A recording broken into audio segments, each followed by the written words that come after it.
Inspiration. Vi vil gerne præsentere, hvordan åndedrættet fungerer.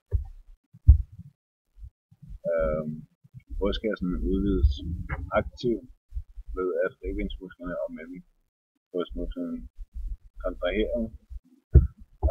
Samtrækningen danner et undertryk i lungerne, og luften suges ned. Ribbenmusklernes sammentrækning får ribben til at ligge. Det gør, at brystkassen og lungerne udvider deres volumen opad og udad.